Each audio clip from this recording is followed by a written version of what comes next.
네, 시청자 여러분 안녕하세요. 투더 골드문 진행의 문다연입니다. 어제 나스닥이 큰 폭의 반등을 보여주면서 비트코인도 4%가량 상승을 보였습니다. 한화 기준으로 5,300만 원 넘기는 모습인데요. 러시아와 우크라이나의 이 전쟁 위기감이 조금씩 해소가 되면서 시장 전반적으로 홍풍이 불고 있는 상황입니다. 우리 매매 전략은 어떻게 세워보면 좋을지 두 분의 전문가님들 모셔보겠습니다. 먼저 비트마루님 어서 오세요. 네, 반갑습니다. 반갑습니다. 비트마루입니다. 방금 전에 말씀해 주셨던 것처럼 어제 소폭 반등을 하면서 아직까지 갈 길은 멀지만 그래도 전쟁 완화에 대한 이슈 그리고 그동안에 있었던 악재 해소에 대한 이슈 여러 가지 이슈로 인해서 조금씩 올라가지고 있습니다. 여전히 제가 매번 말씀드리는 내용이지만 아직도 코인은 저평가고 아직도 개발해야 될 점도 많고 더욱더 올라가야 될 좋은 호재들도 많습니다. 그렇기 때문에 우리 투자자분들 지금 현 상황에 너무 힘들어하지 마시고 꾸준히 좀 버티신다면 좋은 수익 여전히 유효하다 이렇게 말씀드리도록 하겠습니다. 네, 코인 한수님 모셔보겠습니다. 어서 오세요. 네, 반갑습니다. 일단 밤새 저희가 좀 뭐 엄청 만족할 정도는 아니겠지만 그래도 좀 많은 상승, 어느 정도 상승을 좀 올라와 주면서 그냥 좀 안도를 할 수 있는 좀 계기가 됐던 것 같아요. 말씀해 주셨던 것처럼 어느 정도의 이 불안감이 해소가 된 부분도 있는데요. 사실 금액적으로만 따져봤을 때 저희가 이렇게 그 전에 추세가 쭉쭉 가던 추세가 11일, 12일 기점으로 좀 꺾였잖아요. 아직 그 가격까지는 도달하지 못했던 것 같아요. 지금 상승이 조금 이어져서 최소한 그래도 하락하기 전 가격을 좀 메꿔줬을 때 좀 우리가 더 이제 상승을 좀 지켜볼 수 있는 시간이 이 방향성이 제시가 될 것 같고요. 지금 당장 이 올랐다라는 것만으로도 뭐 시장이 반등이다. 우리가 이제 안도를 해서 이제 상승을 기대해보자라고 당장 말씀해 드리긴 조금 어려울 것 같아요. 시간이 좀 더 지나서 어느 정도 가격이 메꿔진다라면 그때 이제 방향성을 잡고 매수 매도 좀 진행하시면 도움이 될 거라 생각을 하고 있습니다. 네, 당장 하루의 반등세를 보였다고 해서 마냥 기뻐하고 안도하기에는 아직 이른 감이 있다라는 두 분의 전문가님들 말씀 있었습니다. 시장 이슈 먼저 체크해 보겠습니다. 코인 이슈 흑과 백, 먼저 악재부터 살펴볼 텐데요. 비트마루님. 네, 제가 오늘 가지고 나온 악재는요. 잊을만 하면 거래소들을 이제 괴롭히는 그 정부 기관들이라고 하죠. 그래서 좀 아직도 지속적으로 이루어지고 있고 오늘도 나온 이슈입니다. 바로 바이낸스를 미국의 증권거래위원회 SEC가 조사하고 있다라는 내용이 또 나왔어요. 어떤 정부 기관의 조사를 받는 것만으로도 시장에는 불안감을 형성할 수 있기 때문에 이런 것들이 모여서 시장에 강하게 이제 올라갈 수 있는 호재를 좀 막고 있다라고 좀 말씀을 드릴 건데, 자, 어떤 내용들이 있냐면 그 미국의 무역회사 중에 시그마 체인이라는 회사가 있고요. 또 메리트 피크라는 회사가 있습니다. 이 두 무역회사가 바이낸스 US 거래소 안에서 누군가가 매수를 하겠다라고 하면 매도를 진행을 하고요. 또 가격이 내려가게 되면 매수를 진행하게 되고 지속적으로 거래가 이루어지고 있다는 거예요. 그건 뭐냐면 마켓 메이커라고 합니다. 시장을 조성하는 시장 조성자라고 해서 MM이라고 좀 불립니다. 이 마켓 메이커의 역할을 하고 있다는 건데, 자, 어느 기업이 코인에 투자라고 종목에 투자를 해서 낮은 가격에 사고 높은 가격에 파는 거는 너무나 당연한 이야기죠. 그런데 뭐가 문제냐면 과연 이 두 기업 안에 누군가가 개입이 있냐 없냐가 문제입니다. 그런데 이번에 SEC에서는 이 두 기업 사이에 바이낸스의 창업장인 자오장펑이 개입되어 있다라는 거고요. 그거는 뭐냐? 시장을 낮은 가격에 누군가가 엄청나게 매수를 했다가 거래량이 없는 상황에서 지속적으로 시장에 풀고 사고 하면서 거래를 만들고 그 안에서 시가를 조작한다라는 내용입니다. 자, 이런 것들이 물론 지금 현재 증권 시장에서도 시장 조성자들은 있습니다. 그런데 그런 것들에 대한 규제가 있기 때문에 자칫 잘못하면 세력에 인한 개인 투자자들의 이런 손실을 좀 막기 위한 규제가 있는데, 문제는 코인은 그런 규제가 없다라는 거예요. 그렇기 때문에 이거는 SEC에서 직접 조사를 하겠다. 과연 자오장펑이 이 두 회사를 실질적으로 움직이는지, 그리고 이 두 회사가 그런 식으로 시세 차익을 내면서 자오장펑 CEO에게 어떠한 이득을 취했는지 이런 것들을 조사한다라고 이야기를 밝혔고요. 지금 현재 바이낸스 안에 있는 기업 문서라든지 또 바이낸스의 그런 임원들의 발언들을 보면은 지금 현재 이 두 회사 시그마 체인과 메리트 피크 무역회사 이 두 회사의 실질적인 지배자는 자오장펑이다라는 의견이 나왔다라고 합니다. 그래서 만약에 실제로 자오장펑이 맞다라고 한다면 바이낸스 거래소의 거래량을 조작하는 행위가 될 수 있기 때문에 큰 악재로 작용될 수 있겠다라고 좀 말씀을 드릴 거고요. 다만 이런 것들이 과연 불법 불법이냐 이런 것들이 시장에 정말 내려갈 수 있는 이런 하락의 원인이 되나 이런 거를 또 얘기했을 때는 그건 아니다라는 거예요. 그건 왜 그러냐면 제가 방금 전에도 말씀드렸듯이 주식 같은 경우에는 그런 경우가 불법이다라고 반드시 명시가 되어 있습니다. 그런데 코인은 아직 아무런 규제가 없어요. 그런 시장 조성자, 마켓 메이커들이 있는 것만으로도 불법이냐? 코인베이스도 실제로 있다고 밝혔고요. 그리고 FTX에도 있다고 밝혔습니다. 다만 그 많은 투자 거래량 중에 그 영향을 미치느냐 안 미치느냐가 이건데 FTX라든지 코인베이스는 미치지 않는다라고 발표를 했고요. 그리고 바이낸스 같은 경우에도 이런 것들은 기업들이 투자하기 때문에 우리와 상관이 있는 게 아니다. 본인들이 거래소에서 투자하는 것을 불법으로 단정지을 수 없다라고는 이야기를 했지만 만약에 여기에서 됐다라고 했을 때 이 규제, 주식에 대한 규제가 코인 쪽에서도 적용이 될지는 아직까지 미지수이기 때문에 이런 게 있다는 것만으로 시장의 하락을 유발시키지는 않는다라고 말씀을 드릴 거고요. 자, 그래서 그런지 모르겠지만 미국의 SEC 위원장이죠. 게리 겐슬러 위원장이 직접 나와서 이야기를 합니다. 지금 현재 거래소들의 그 코인 투자 거래소들은 SEC가 관할을 해야 된다라고 하면서 좀 강력하게 요청을 한 상태다라고 하는데 이것도 만약에 악재로 될 수 있다면 될 수 있을 것 같아요. 왜 그러냐면 지금 현재 코인의 거래소, 코인 자체가 증권이냐 아니냐가 싸우고 있는 이 시점에서 코인을 관리하고 있는 코인의 거래소가 SEC의 담당, 관할이 된다라고 한다면 당연히 그 거래소 안에 있는 코인들도 증권으로 간주되어야 되기 때문에 이건 좀 말도 안 되는 규칙이다라고 좀 말씀을 드릴 거고요. 지금 코인은 이것도 아니고 저것도 아닙니다. 해지 수단으로서의 금으로서의 역할을 할 것이냐, 가치 저장 수단으로서의 화폐로서의 역할을 할 것이냐, 아니면 증권으로서의 투자 시장의 역할을 할 것이냐, 아직까지 아무것도 정해진 게 없기 때문에 이쪽에서의 악재, 저쪽에서의 악재가 모두 다 겹치는 모습을 보여주고 있고, 다만 지금과 같은 경우 물론 이전에는 전쟁에 대한 위기라든지 그런 경제에 대한 위기가 나왔을 때 금에 따른 역할을 했습니다. 그렇기 때문에 그때 좀 반대로 올라가는 경우가 많았었는데 지금은 주식과 커플링이 되고 있는 이 시점을 봤을 때는 SEC의 위원장의 말처럼 지금 현재 누군가는 규제해야 될 사람이 있는 거고 지금 어디서 규제할지 모르니 증권거래위원회에서 규제를 하고 있는 것들이 조금 더 우세하게 지금 적용이 되고 있다라고 좀 말씀을 드릴 거고요. 자, 만약에 이렇게 된다라고 한다면 리플의 승소가 좀 어려울 것 같습니다. 그래서 지금 현재 구간에서는 이런 것들이 좀 불안 심리로 인한 악재다라고 좀 말씀을 드릴 거고, 다만 아직까지도 제가 늘 말씀드리지만 증권이 아니라고 판명난 게 있습니다. 바로 비트코인과 이더리움은 이미 증권이 아니라고 판결이 난 상태이기 때문에 SEC에서 만약에 가져가지 않는다라고 한다면 이런 것들은 당연히 이제 물 흐르듯이 상당히 좀 좋은 결과로 이루어질 수 있을 거고, 이런 것도 하나의 해프닝이고 이제는 규제가 생긴다면 이런 것에 대한 악재는 더 이상 없을 거기 때문에 지금 단기적인 조금의 불안 심리만 있을 정도다라고 말씀을 드리도록 하겠습니다. 네, 시장에 계속해서 남아있는 이 MM, 마켓 메이커 이슈들이 나와 있는데요. 자전거래를 위험으로 좀 작용을 하면서 아직까지 시장에 좀 안정성이 많이 떨어지는 모습인 것 같습니다. 그렇지만 아직까지는 좀 명확한 규제안이 없기 때문에 이 부분이 좀 악재로 작용할 수 있겠다라는 말씀 주셨습니다. 코인 한수님의 악재 살펴볼게요. 일단은 이런 좋은 시장일 때 그렇게 막 티가 나는 악재를 또 찾기가 힘들 것 같아요. 왜냐면 이제 이 매스컴들도 일단 좋은 뉴스를 내보내기 좀 바쁜, 그래야 내용들이 많이 나오기 때문이죠. 일단은 악재를 조금 선별해서 가져왔는데요. 일단은 내일 새벽에 이 FOMC 회의록 발표가 있습니다. 이게 왜 악재로 작용할 수도 있다라는 내용인데요.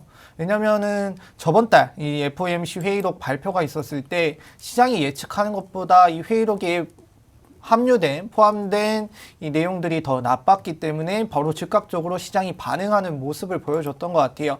그래서 내일 있을 이 FOMC 회의록 발표에 따라서 지금 오늘 오른 게 다시 또 내일 어떤 결과값에 나오냐, 발표 내용에 따라 또 방향성이 또 다시 나뉠 것 같아서 이거 좀 집중할 필요가 있다라고 좀 말씀을 드리고요.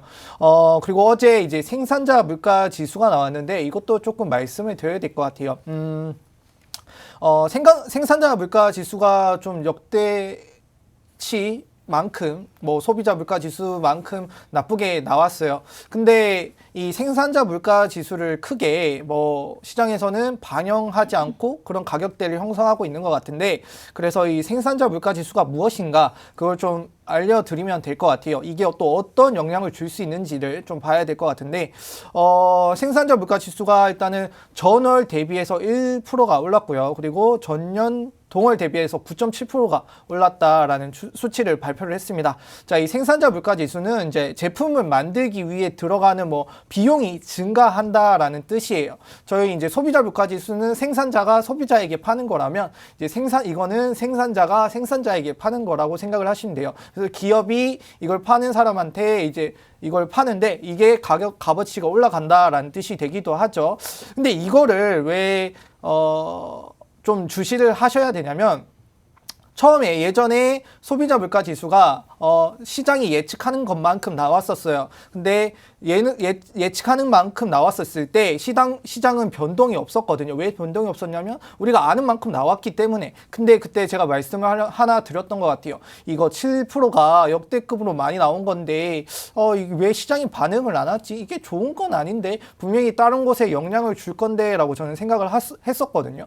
근데 그게 때마침 이제 나비 효과라고 해서 그 7%가 어느새 좀 지나서 이제 소비자 물가 지수에 의해 인플레이션이 또 촉진되고 지금 이제 또 발표를 했을 때 인플레이션 안 잡히는 그런 수치가 점점 나오고 있잖아요. 그래서 그 영향을 받아서 또 시장이 휘청거린 적이 있었어요. 근데 이 생산자 물가 지수도 지금 안 움직이고 있는 걸로 봐서는 이게 또 나비 효과를 일으켜서 나중에 영향을 줄 거라는 좀 생각을 해봤습니다. 왜 그런 생각을 해봤냐면 제품을 만들기 위해 저희가 비용이 늘었다라고 말씀을 드렸잖아요. 그렇게 되면 기업 입장에서는 이 제품을 당장 만들어야 되는데 제품을 만들기 위한 비용은 증가를 했어요. 근데 증가를 했지만 당장 이 판매되는 가격을 올릴 수 없다 이 말이죠. 제가 자동차를 만들었는데 자동차는 기존에 만약에 3,500만 원에 판매가 되고 있었는데 이게 이 생산자 물가 지수가 올랐다고 해서 다음날 바로 3,600만 원, 3,700만 원 올릴 수 없다 이 말이죠. 그렇게 되면 어느새 기업이 가져야 되는 영업이익이 줄 수가 있어요. 그렇게 되면 이제는 영업이익과 이 비트코인과 암호화폐 시장의 연관성이 조금씩 연결된다, 좀 지켜봐야 된다라고 말씀을 드렸던 것 같은데 이제 어떤 기업이 어떤 영업이익을 내냐에 따라 그거와 연관된 이 암호화폐, 비트코인, 이더리움 등등 여러 보라도 포함이 되겠죠. 그런 기업들이 영업이익이 어떻게 나오냐에 따라 이 코인의 값어치가 조금씩 달라진다라고 생각을 하시면 되는데 영업 실적이 좋으려면 당연히 제품을 만들기 위해서 저렴한 비용으로 비싸게 파는 게 제일 좋잖아요. 근데 이제는 저렴한 비용이 아니라 비싼 비용으로 기존의 값만큼 파는 거니까 기업 입장에서는 영업이익을 낼 가능성이 조금씩 줄어드는 거죠. 그렇다면 다시 영업 실적이 줄어드는 계기가 될 거고요. 이것이 이제 나비 효과가 이어져서 나중에는 기업 실적 발표했을 때 나쁘게 나올 것이니까 그것이 또 다시 커플링이 돼서 이 비트코인, 암호화폐 시장에도 영향을 줄 수 있다라고 생각을 해서 제가 좀 생산자 물가 지수를 좀 가져와 봤습니다. 자, 일단 내일 FOMC 회의록이 있으니까 좀 이걸 좀 유념 있게 좀 볼 필요가 있다 또 말씀을 드리고 그리고 이제 제가 카자흐스탄 관련해서 한번 얘기를 했던 것 같아요. 이제 카자흐스탄이 이제 그 반시 정부에 의해 좀 이제 저희 채굴량이 좀 줄어든 해시레이트가 줄어드는 걸 좀 볼 수 있었는데 최근에 이제 카자흐스탄이 다시 조금 복귀가 되면서 근데 전력량은 계속 유지가 되고 있다 해요. 그래서 암호화폐 이제 채굴하는 사람들한테 채굴세를 좀 인상을 해서 좀 먹인다라고 하니까 아마 암호화폐 채굴세가 늘어난다라는 뜻은 그 사람들이 거기서 해야 될 이유가 조금 더 줄어든다라는 얘기가 되기도 하죠. 그래서 그때 제가 대안으로 아마 러시아가 다시 2위로 올라가지 않을까라고 좀 말씀을 드린 적이 있어요. 이렇게 채굴세가 인상이 되면 카자흐스탄 저렴한 전기세에 의해 채굴세에 의해 했던 메리트가 사라지니까 이제 러시아는 또 지금 암호화폐를 다시 조금 이제 규제 안에 바운더리 안에 넣기 시작을 했잖아요. 그러면은 거기는 또 저렴한 전기세를 가지고 있고 남아도는 전기가 많다라고 해요. 그런 곳으로 이제 카자흐스탄에 있던 이제 채굴하는 사람들이 옮겨가지 않을까라고 좀 생각을 하고 있고요. 그리고 이제 NFT 좀 관련해서도 좀 말씀을 드려야 되는데, 사실 올해 NFT가 활발하게 좀 하고는 있어요. 근데 어느새 조금 좀 시들시들해지는 좀 구간이 있었던 것 같아요. 그래서 이더리움 기반의 NFT 거래량이 매주 35%씩 감소한다라는 내용이 있었습니다. 이 뜻은 그냥 이제 이더리움 기반의 NFT 구매자 수도 점점 줄고 있고 거래량이 줄고 있다라는 뜻은, 조금 이제 NFT의 이 최근에 범죄 관련해서 뭐 세탁 관련해서 그다음에 아직 바운더리, 그러니까 규제가 정확하게 이루어지지 않았기 때문에 그 부분 관련해서 좀 리스크가 있는 부분이 있잖아요. 그 부분을 좀 감수를 해서 사람들이 NFT 좋은 영역이고 앞으로 미래가 든든한 영역인 건 맞지만, 바운더리가 있기 전까지는 좀 살릴 필요가 있다라고 좀 인식을 했던 것 같아요. 그래서 그 부분이 좀 이 거래량에 좀 뒷받침했던 것 같고요. 이 악재 관련해서 또 비트코인도 조금 관련 말씀을 좀 드려야 될 것 같은데, 비트코인 이제 전 세계 코인 거래소에 이 비트코인 보유량이 증가하고 있다라는 이제 그 분석이 나오고 있어요. 15일부터 이제 시작된 이제 비트코인 가격 상승세는 이제 단기적인 움직임이라는 좀 분석도 나오고 있고요. 이제 거래소에 이제 비트코인이 많이 쌓여간다라는 뜻은 그만큼 이제 비트코인을 사지 않고 그냥 걸려있는 매물이 많다, 팔려는 매물이 많다, 혹은 사고 싶지만 살 수 있는 매물이 없다라는 뜻이 되기도 하잖아요. 그렇게 되면 오히려 거래량이 터져주면서 가격 상승을 해줘야 저희가 안정적으로 이 시장에 좀 진입을 할 수 있을 텐데요. 지금 비트코인이 가격이 어제 오른 거 보시면 아마도 여러분들이 만족할 만한 그 비트코인의 거래량이 아닐 거예요. 근데 그 거래량이 낮은데 가격 상승을 했다라는 뜻은 짧게 올라가서 이제 어느 정도 올라갔다는 뜻인데, 만약에 이거는 반대로 그렇게 쉽게 거래량이 조금만 나쁜 거래량이 터져줘도 쉽게 빠질 수 있다라는 뜻이 되기도 하거든요. 그렇기 때문에 여러분들이 이 매도를 좀 관점을 좀 집중해서 들어가실 때는 거래량이 얼마나 터졌냐, 그래서 이게 내가 원하는 거래량만큼 터져줘야 좀 안정적으로 여러분들이 이 지지라고 하죠. 이 지지단을 딛고 올라갈 수 있는데, 그 지지가 기반이 약하면 그만큼 쉽게 무너지거든요. 그래서 앞으로 여러분들이 이 시장이 접근하실 때 어느 정도 매물이 쌓여 있고 거래량이 터져줬는지 안 줬는지 이걸 좀 확인하시면서 좀 접근을 하시면 여러분들 수익 이뤄내시는데 좀 도움이 되지 않을까 좀 생각을 하고 있습니다. 네, 일단 몇 가지 이슈들을 좀 체크해 주셨는데요. 일단은 오는 새벽 4시에 FOMC 회의록 발표가 있습니다. 저번 달 같은 경우에는 FOMC 회의록이 발표가 되면서 시장에 좀 큰 부담을 줬기 때문에 이 부분을 체크하는 게 중요할 것 같고요. 이때를 기점으로 해서 또 한 번 시장 방향성이 갈리지 않을까 싶습니다.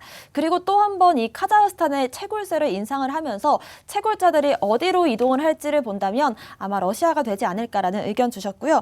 또 이더리움 기반의 NFT 거래량이 매주 35%가량 좀 감소를 하고 있는 모습인데, 과연 이더리움 기반의 NFT라서 그런 건지 아니면 NFT 시장 전체적으로 좀 빠지는 장세인지 이 부분도 체크해보는 게 좋을 것 같습니다. 오늘의 호재도 살펴보겠습니다. 비트마루님. 네, 오늘 제가 호재를 2개를 가지고 왔습니다. 하나는 상당히 좋은 소식이고요.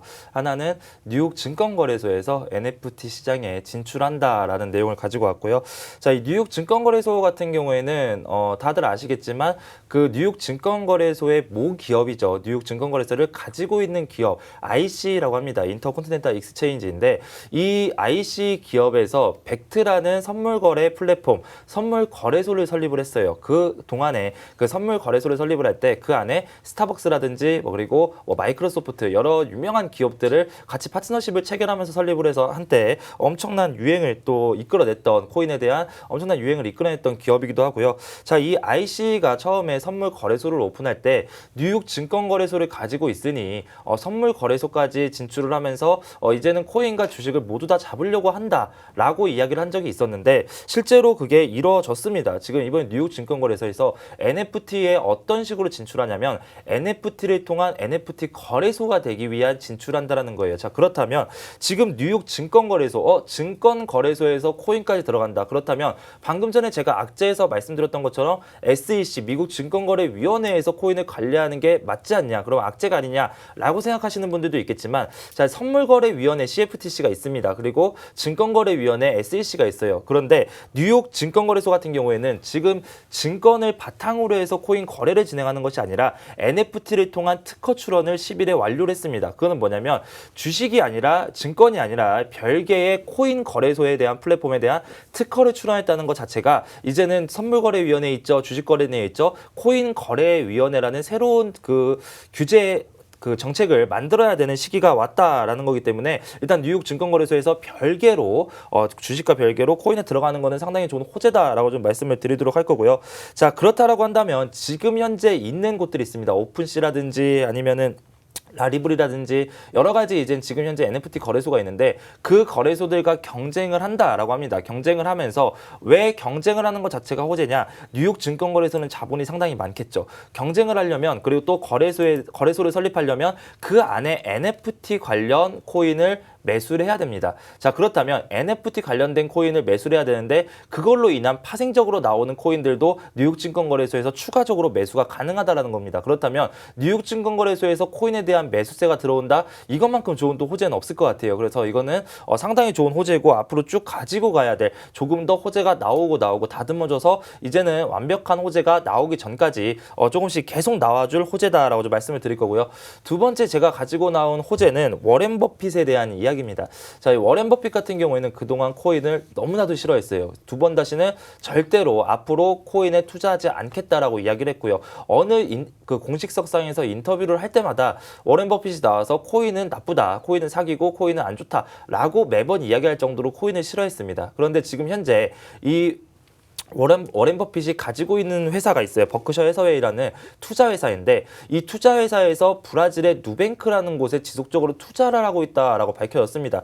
지난 6월에 5억 달러죠. 대한민국 돈으로 한 5,800억 정도가 되는 금액을 누뱅크라는 은행에 투자를 했고 바로 어제입니다. 어제 추가적으로 10억 달러, 1조 2천억 원이 넘어가죠. 그 1조가 넘어가는 돈을 추가적으로 투입을 하면서 지금 현재 브라질의 누뱅크라는 곳에 1조 7, 8천억을 투자를 했어요. 그런데 이 브라질의 누뱅크를 투자하는 게 왜 암호화폐 호재가 되냐? 이 브라질의 누뱅크 같은 경우에는 이지 인베스트라는 곳을 인수한 회사입니다. 이지 인베스트, 그리고 이지 인베스트는 뭐냐면 브라질의 비트코인 현물 ETF를 출시하고 실질적으로 지금 현재 운영을 하고 있는 곳이에요. 자, 그렇다는 건 뭐냐면 이 브라질의 누뱅크, 다시 정리를 하자면 암호화폐 사업을 하는 회사입니다. 암호화폐 비트코인 ETF를 진행하는 회사고요. 이 비트코인 ETF를 진행하는 이 회사에 워렌 버핏이 1조 8천억이나 되는 엄청난 거금을 투자했다. 그리고 현재 워렌 버핏 같은 경우에는 전통 금융에 대한 주식을 지속적으로 매각하고 있는 걸로 나와주고 있어요. 그렇다면 워렌 버핏이 지금 현재 전통 금융을 지속적으로 매각하면서 왜 비트코인 ETF를 하고 있는 회사에 투입을 할까? 자, 그렇다면 이제는 좀 생각이 달라진 거 아니냐라는 의견들이 많고 실제로 예전에는 공식석상이 나올 때마다 비트코인에 대한 비판적인 인터뷰를 진행을 했는데 이제는 인터뷰를 회피한다라고 합니다. 워렌 버핏이 비트코인에 대해서 안 좋게 이야기한 적이 정말 오래됐어요. 이제는 비트코인에 대해서 물어보면은 그거는 노코멘트로 답하겠습니다. 그러고 빠져나간다는 겁니다. 자, 이렇다는 것 자체가 조금의 입장이 변화되고 있고 지금 이제 뉴욕 증권거래소도 들어오고 있고 또 실제로 여러 회사들 그리고 여러 암호화폐, 여러 기존 주식이죠. 기존 주식의 여러 전문가들이 이제 암호화폐 시장에 진출한다는 거 그런 것만으로도 상당히 좋은 호재가 될 수 있고요. 이런 것들도 마찬가지로 지금 현재 단기적으로는 내려갔지만 앞으로 향후에 5년이 되고 10년이 되고 20년이 됐을 때 과연 코인이 살아남아 있을 것인가 라고 했을 때 코인은 주식과 그리고 금과 별개로 새로운 투자 형식으로 인해서 여전히 생존할 것이다 라는 것을 보여주기 때문에 이런 것들이 너무나 큰 호재가 될 수 있다 이렇게 좀 말씀을 드리도록 하겠습니다. 네, 전통 금융기관들과 전통 금융가들이 이제는 입장을 조금씩 바꾸고 있는 모습인 것 같습니다. 뉴욕 증권거래소에서 이제는 오픈시와 라리블처럼 NFT 거래를 할 수 있도록 적극적으로 좀 사업을 넓혀 나가는 모습이고요. 또 워렌 버핏 같은 경우에도 정말 오랜 기간 동안 이 암호화폐에 대해서 부정적인 입장을 고수해 왔는데 최근에는 대답을 회피하는 모습을 보였고 또 앞으로는 좀 긍정적인 그런 모습들을 보여줄 수도 있겠다 싶은 기사였습니다. 코인 한수님의 오늘의 호재 살펴볼게요. 일단 호재 같은 경우는 앞에 말씀해 주신 것처럼 이제 많은 사람들이 인식이 조금씩 변하고 있다. 물론 이제 입에 자기 한마디 한마디에 힘이 센 그런 분들도 조금씩 이제 이 암호화폐 에 관련된 스탠스를 조금씩 바꾸고 있다라는 걸 좀 인지를 할 수 있었고요. 그리고 이 부분은 물론 저희뿐만 아니라 웬만한 기업들도 다 인지가 바뀌고 있죠. 최근에 이제 슈퍼볼 관련해서 좀 얘기를 말씀을 드리려고 해요. 미국에서는 이 슈퍼볼 위시축구 관련해서 이게 엄청난 이제 사람들한테 주목을 받고 엄청난 많이 좋아하는 스포츠 중에 하나일 텐데요. 이곳에 이제 코인베이스가 광고를 좀 이제 넣기 시작을 했어요. 엄청난 금액의 수수료, 그러니까 광고비를 들여서 광고를 했다라고 하는데, 많은 이제 이 광고 관련해서 말하는 사람들이 이 슈퍼볼에서 승리자는 코인베이스일 것이다라는 그런 얘기가 나오고 있어요. 광고를 얼마나 잘했길래 이 코인베이스가 승리자인가라고 했냐면, 뭐 코인베이스가 특정 뭐 이렇게 말을 많이 해서 뭐 엄청난 임팩트를 줘서 그런 게 아니라, 일단 광고판에 그냥 QR코드 하나 딱 띄워놓고 여기 사람들이 QR코드만 딱 찍으면 이벤트에 참여할 수 있는 비트코인 뭐 15,000원 정도였나요? 15,000원치의 18,000원이네요. 18,000원치의 뭐 이벤트 그 BTC를 받을 수 있는 그런 이벤트를 좀 진행을 했다라고 해요. 그래서 사람들은 이제 코인베이스에서 광고하는 이제 이 암호화폐에 조금 더 관심을 가지게 되었고요. 그래서 홈페이지에 1분 동안 약간 2천만 명이 방문을 하면서 트래킹 급증에 이제 다운이 되기도 했다라고 합니다. 물론 이제 시청하는 사람들이 뭐 2천만 명 넘을 수도 있고 아닐 수도 있는데, 물론 단지 그 18,000원치의 이 BTC를 받기 위해서 할 수도 있는데, 이런 대중적인 스포츠에도, 그리고 많은 사람들이 이제 접하고 그다음에 눈에 띄는 이런 곳에서도 이제 암호화폐가 광고를 시작을 했고요. 어느새 우리가 모르는 새 이 암호화폐는 저희 주변 환경에 조금씩 침투하고 있다라고 조금 봐도 될 것 같아요. 뭐 이런 미식축구만 아니더라도 뭐 다른 저희 즐겨보는 축구 이런 데도 유니폼에 보면 이제 암호화폐 관련해서 많은 이제 후원이 들어가 있고 광고도 하는 걸 보실 수 있을 거예요. 어느새 이제 점점 많아지는 걸 또 한번 느껴보실 수 있지 않을까라고 말씀을 드릴 수 있고, 어제 이제 상승을 했던 이유 중에 이제 우크라이나 관련해서, 이제 우크라이나와 이제 러시아의 대치 관련해서 러시아가 이제 조금 병력을 물려서 좀 뒤로 보냈다, 뭐 일부 병력 철수했다라는 얘기가 좀 나오면서 상승을 했는데요. 일단 이 부분 관련해서는 우크라이나는 계속 이제 나토 가입 관련 스탠스를 좀 유지를 하고 있고요. 러시아는 좀 더 이제 스탠스를 여유롭게 좀 부드럽게 해서 어떻게든 말로 잘 해결하자라는 그런 느낌으로 가고 있는 것 같아요. 제가 말씀을 드렸던 것 같아요. 이런 지정학적인 위기는 일시적이라고 말씀을 드렸습니다. 말 그대로 지금 일시적으로 좀 진행이 되고 있는데, 이것이 해결이 된다, 아마 뭐 철수가 되고 뭐 나토와 이 러시아 관련해서 이 이야기가 잘 해결이 된다라면, 또 추가적인, 그리고 최근에 떨어진 것보다 아직 그걸 못 미치는 상승이라고 말씀을 드렸죠. 그렇다면 다시 그거 부족한 만큼 다시 말아 올리는 시장이 조금 나올 수 있다라고 말씀을 드리도록 하겠습니다. 네, 일단은 미국 슈퍼볼의 승자는 정말 코인베이스가 아닐까 싶을 정도로 광고 효과를 톡톡히 보고 있는 상황인 것 같습니다. 그리고 정말 이 러시아와 우크라이나 지정학적 리스크가 오래 가지 않을 것이다, 이런 전망들이 나오면서 호재로 작용할 것 같습니다. 코인 이슈 흑과백 살펴봤고요. 저희는 잠시 뒤에 코인콕으로 돌아오겠습니다.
네, 코인콕 특징주 분석 시간입니다. 오늘 하루 특징적인 움직임을 보여준 코인들과 보여줄 코인들 섹터까지 분석해 보겠습니다. 먼저 비트머루님의 오늘의 특징주 어떤 걸까요? 네, 제가 지난 방송에서 JP모건이 암호화폐를 상당히 비난했다라는 악재를 좀 가지고 왔었잖아요. 근데 이 JP모건에서 그렇게 악재에 관한 보고서를 제출을 했는데 이번에 또 NFT 시장에 진출한다라고 합니다. 그래서 JP모건에서 디센트럴랜드, 우리가 알고 계시는 코인 이름이죠. 그 코인을 기반으로 한 메타버스에 들어와서 JP모건 고객들을 위한 라운지를 개설했다라는 내용을 좀 말씀드리고 싶었고요. 자, 그로 인해서 오늘 특징 코인은 디센트럴랜드입니다. 정말 이 NFT와 메타버스가 앞으로 정말 없어서는 안 된 새로운 공간이 될 수 있고요. 자, 이제는 절대로 은행을 가거나 어디를 갈 때 제가 가지 않습니다. 이제 메타버스 안에서 제 속의 캐릭터가 대신 갔다 와줘요. 그러면서 그 안에서 이제 커피도 마시고 영화도 보고 놀면서 지내는 그런 세상이 왔다라는 건데, 자, 이 JP모건에서 디센트럴랜드 안에 왜 이제 라운지를 개설했냐?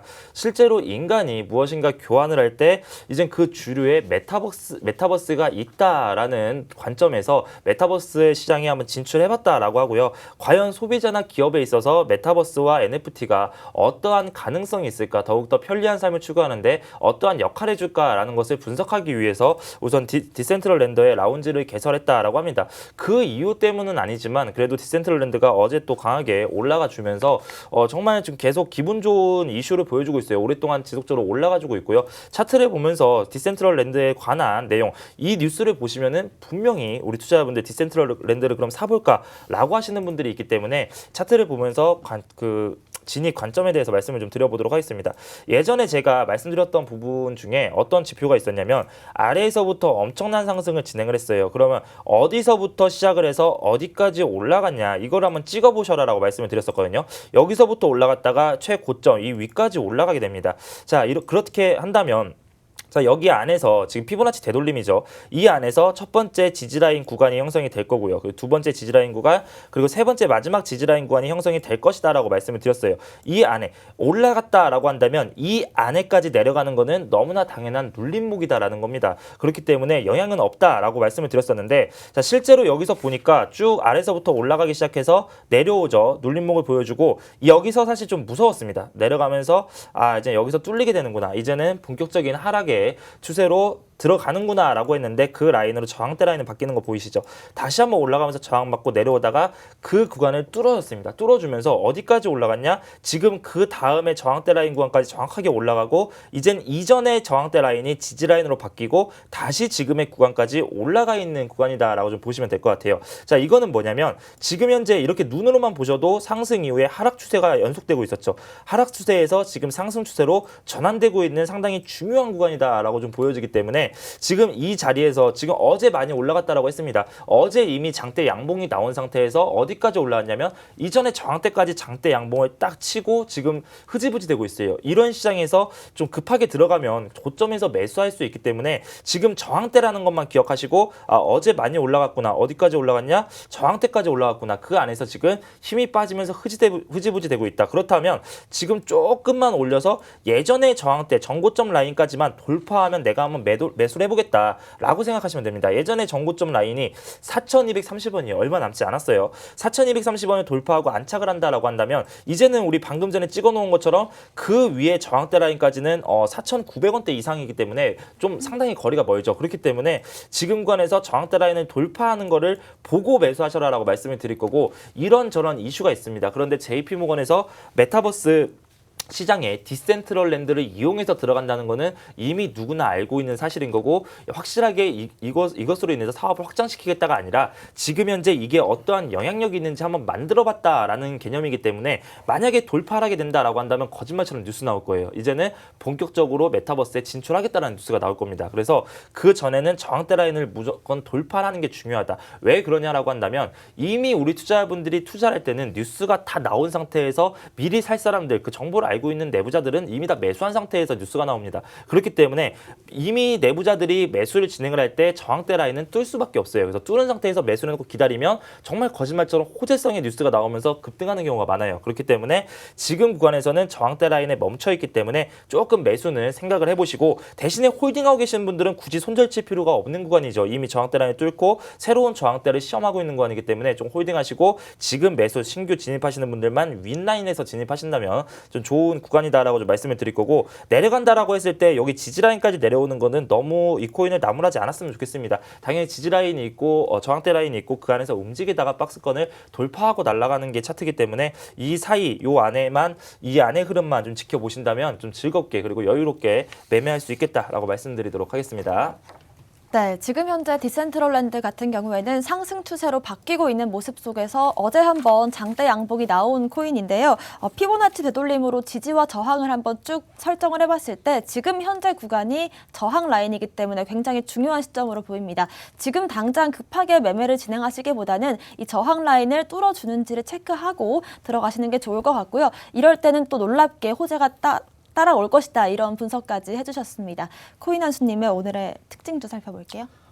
제가 저번 주에 아마 비트코인을 했던 것 같은데요. 또 이더리움을 안 하면 좀 섭섭해 할 것 같아서 좀 이더리움을 들고 왔습니다. 현재 좀 전체적인 트렌드로는 친환경적인 부분을 좀 많이 가져가는 것 같아요. 뭐 리플도 친환경적이다. 그때 말씀드렸던 뭐 폴카닷인가요? 그런 것도 이제 친환경적으로 좀 코인들이 많이 그런 메리트가 있어야 좀 많이 사용을 하고 있는 것 같아요. 근데 이제 이 이더리움도 최근에 이제 POW 방식에서 이제 POS 방식으로 조금 변환을 좀 진행을 하고 있는데요. 일단은 이더리움 같은 경우는 기존에 이제 비트코인과 채굴 방식은 똑같습니다. 컴퓨터를 가지고 전기료를 써가면서 오랫동안 많은 수로 돌릴수록 이제 채굴량이 늘고 그거만큼 이제 이더리움을 좀 받을 수 있는 형태로 되는데요. 이제 그런 부분이 어떻게 보면 이제 저희가 안 써도 되는 전기를 많이 쓰고 그것도 24시간 돌아가고 하면 결과적으로 그 환경에 영향을 줄 수밖에 없잖아요. 그래서 그 부분을 좀 개선하고자 이더리움도 이 POS라는 방식으로 좀 넘어가는 것 같아요. POS라고 간단히 말씀을 드리면 뭐 프루프 오브 스테이킹이라고 하는데 이제 스테이킹을 통한 이제 증명 방식을 가지는 건데요. 뭐 코인 보유 수만큼 내가 지분 구조를 통해 이제 코인을 다시 채굴할 수 있는 구조를 말씀을 드리는 겁니다. 자. 이 POW보다 이 POS는 현저히 채굴량이 떨어질 거예요. 왜냐하면 POW 같은 경우는 그냥 컴퓨터만 많으면 되고 장소가 있고 전기만 있으면 그만큼 전산 처리를 많이 해서 빨리 또 채굴할 수 있는데, POS는 이제 가진 사람들이 채굴을 할 수 있게 좀 권한을 부여하는 방식이잖아요. 그래서 이더리움이 이제 채굴이 조금 채굴량이 좀 떨어질 것이다라는 얘기가 나오고 있어요. 뭐 많은 사람들은 뭐 절반 정도 떨어질 수도 있다라는 예상이 있고요.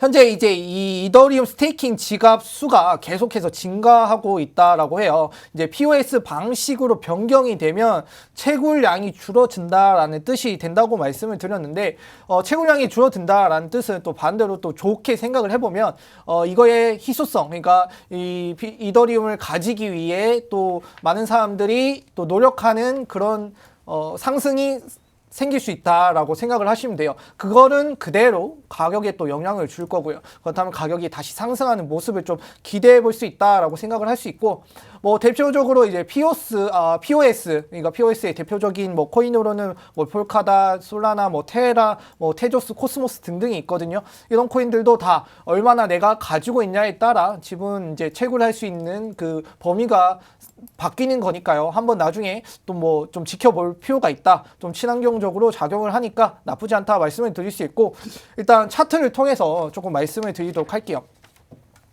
어제 이더리움 같은 경우는 8.27%의 좀 어마어마한 상승을 보여줬어요. 이 상승을 통해서 원래 추세선이 있었는데 지금 파란색 선이 추세선이거든요. 이 추세선을 뚫고 내려갔었는데 다시 뚫고 올라오면서 지금 그 추세선에서 이 가격대가 떨어질지 말지 좀 받고 있는 것 같아요. 근데 저항 라인으로는 지금 385만 원에서 저항을 좀 받고 있고요. 비트코인 말씀드렸을 때처럼 똑같아요. 이더리움도 비트코인과 같이 좀 모르겠는, 그러니까 우리가 어떻게 해야 될지, 어떤 스탠스를 취해야 될지 모르겠는 시장에 또 회피 수단으로 많이 사용이 됐기 때문에 상대적으로 그렇게 많이 떨어지지 않았다라고 이렇게 판단을 할 수 있는데요. 그 부분 떨어진 만큼 다시 좀 많이 회복을 하면서 지금 추세, 그러니까 이 추세 라인을 뚫고 좀 지지하면서 올라간다라면 충분히 현재 최근의 가격대가 394만 원이거든요. 394만 원 이상의 상승을 좀 한번 노려볼 수 있을 것 같아요. 근데 394만 원 이상의 상승을 좀 노려본다라면 이제 저희는 어떤 걸 신경을 써야 되냐면 이제 옆에 있었던 이 매물대를 신경을 쓰면서 여러분들이 어디서 저항을 받고 어디서 이제 애가 횡보를 하겠구나, 이 코인이 어디서 횡보를 하면 내가 언제 매도를 해야 되고 매수를 해야 되는지 좀 판단이 서실 것 같은데, 그거에 맞춰서 여러분들이 좀 성공적인 투자할 수 있었으면 좋겠습니다.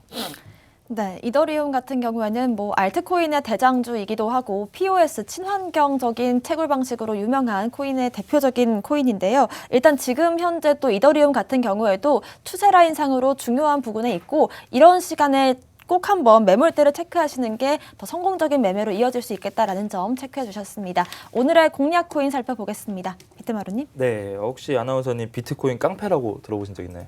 네, 빗강. 네, 빗강이라고. 비트코인 깡패가 뭐냐면 비트코인이 올라갈 때 이제 비트코인 계열사들에 대한 코인들이 있습니다. 비트코인 골드라든지 비트코인 캐시, 그리고 비트코인 다이아몬드 등등등등 비트코인의 이름을 딴 비트코인에서 하드포크돼서 나온 코인들이 여러 가지가 있어요. 그 중에서 이제 비트코인 깡패들 중에 가장 또 맏형이라고 하는 비트코인을 제외하고 둘째 형이 누구냐라고 한다면 대부분 비트코인 골드다라고 이야기를 할 정도로 비트코인 골드에 대해서도 개인 투자자들의 관심이 상당히 뜨겁습니다. 그래서 오늘 제가 가지고 나온 코인은 비트코인 골드를 오늘 공략 코인으로 가지고 나왔고요.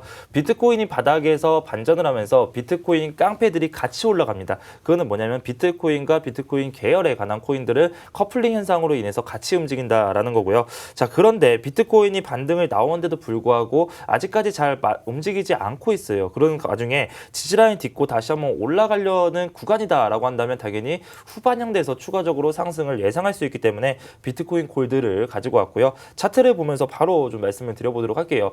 제가 오늘 특징 코인에서도 그렇고, 그리고 방금 제가 이제 말씀을 드릴 공략 코인에서도 그렇고, 오늘 피보나치 되돌림에 대한 이야기를 또 많이 합니다. 아래에서부터 많이 지금 올라갔다가 내려가는 구간이기 때문에 지금과 같은 구간에서는 이 차트를 그냥 손쉽게 보시면 돼요. 아래에서부터 어디까지 올라왔냐. 자, 보니까 여기 쌍천장을 봐줬던 구간, 자, 이 구간까지 올라갔었네요. 쭉 보니까 어디까지 내려가는 게 정상이냐. 허용되는 용납할 수 있는 선이 요 정도의 선입니다. 지워볼게요. 자, 그러면 요 세 개의 선이 나와요. 자, 이 안에서 보니까 자, 정말 상승 이후에 여기까지 내려가는 게 맞다라고 했는데 정말 정확하게 맞죠. 신기하죠. 정확하게 맞고 내려옵니다. 자, 그 구간에서 여기까지 맞고 내려왔다가 뚫렸어요. 뚫린 다음에 이제 안 돼 내려왔다가 다시 한번 돌파하면서 어디까지 저항을 받냐. 첫 번째 저항대 라인 구간, 요 라인 구간 있죠. 그리고 두 번째 저항대 라인이 요 라인 구간.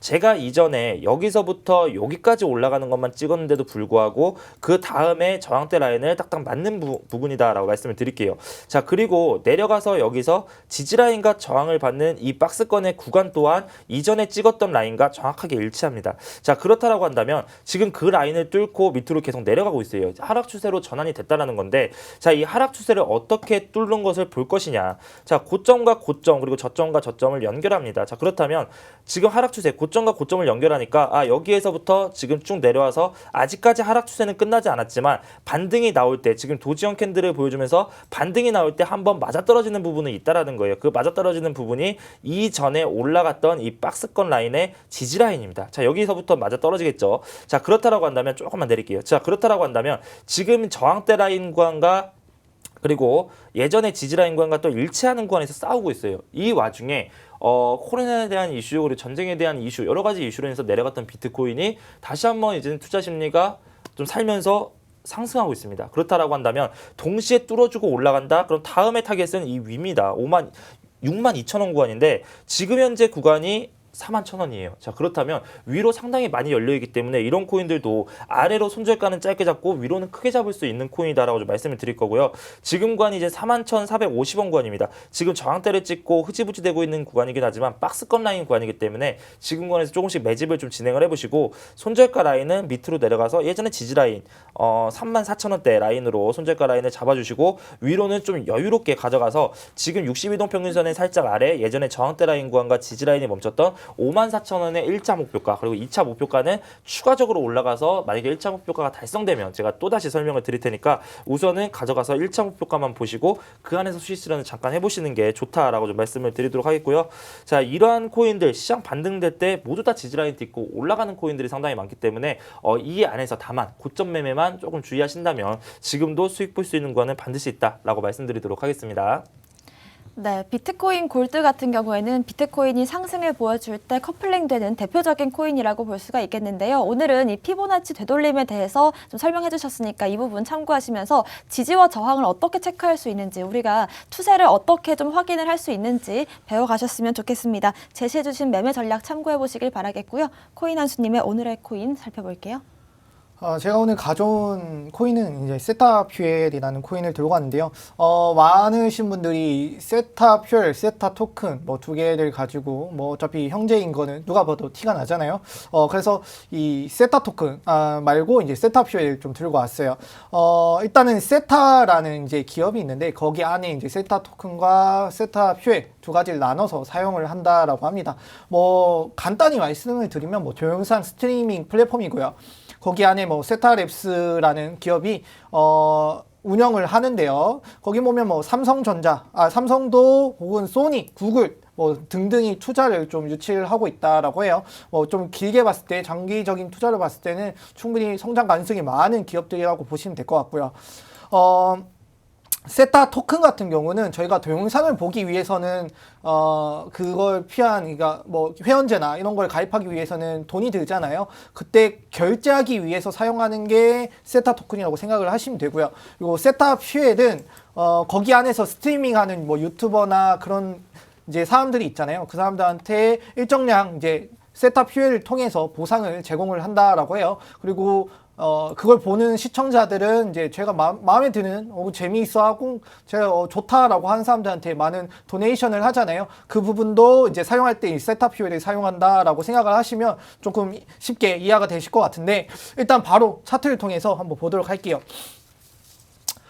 현재 265원대 좀 가격대를 형성을 하고 있는데요. 제가 일단 추천드렸던 가격은 262원 이상일 때 매수하셔라. 그렇다면 지금 이 부분 좀 지지가 된다라면 좀 매수하시는 것도 나쁘지 않다라고 생각을 하는데 제가 일전에 뭐 이동평균선 관련해서 한번 말씀을 드렸던 것 같아요. 이동평균선 가지고 5일, 20일, 60일 가지고 거기 안에서 이 이동평균선이 어디에 위치하고 있냐, 순서가 어떻게 돼 있냐에 따라서 뭐 정배열, 역배열, 그리고 뭐 거기 안에서 골든크로스 이렇게 나뉜다라고 했어요.